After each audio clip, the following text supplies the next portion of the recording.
Vishalgarh bypass क्षेत्र में प्रदीप नाग नाम के युवक को कई बदमाशों ने बुरी तरह से पीटा। बाद में उसके परिजन मौके पर पहुंचे और घायल युवक को इलाज के लिए विशालगढ़ अस्पताल ले आए। फिलहाल उनका गंभीर हालत में जीबी अस्पताल में इलाज चल रहा है।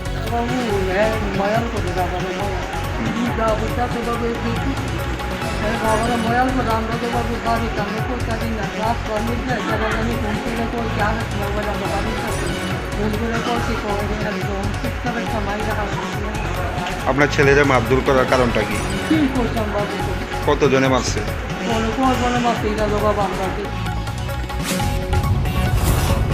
खोवाई विधानसभा क्षेत्र के पूर्व विधायक विश्वजीत दत्त ने गुरुवार को जीबी अस्पताल में अंतिम सांस ली। विपक्ष के नेता मानिक सरकार और अन्य नेताओं ने आज विधानसभा में उन्हें अंतिम श्रद्धांजलि दी। विपक्ष के नेता मानिक सरकार ने विधानसभा के फास्ट आवर समाप्त होने के बाद प्रेस कॉन्फ्रेंस का आयोजन किया।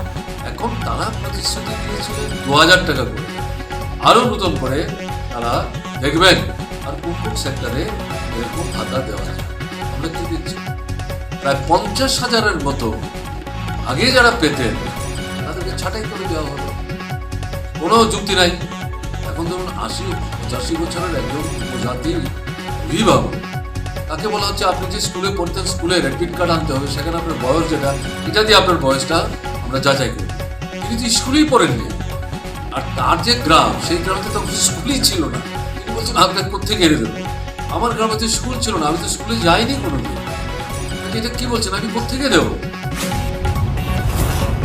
सर्व शिक्षा के शिक्षक द्वारा निर्धारित समय के बाद डीएलएड और बीएड करने के अलावा हायर सेकेंडरी में 50% अंक प्राप्त करने के बावजूद वेतन की कमी का वे शिकार होते हैं।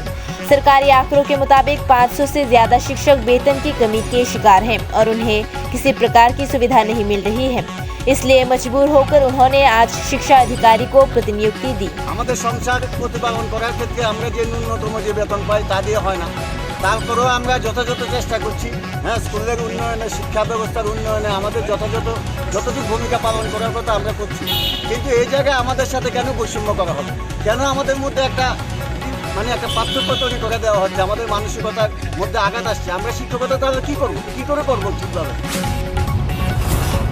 विश्व टीबी रोग दिवस कार्यक्रम आज सुबह 9:30 बजे टीबी एसोसिएशन हॉल आईजीएम अस्पताल के सामने आयोजित किया गया। রোগ এটা একটা রোগ, এটা ট্রিটমেন্ট আছে সম্পূর্ণভাবে কিউরেবল হয় ম্যাক্সিমাম কেসে।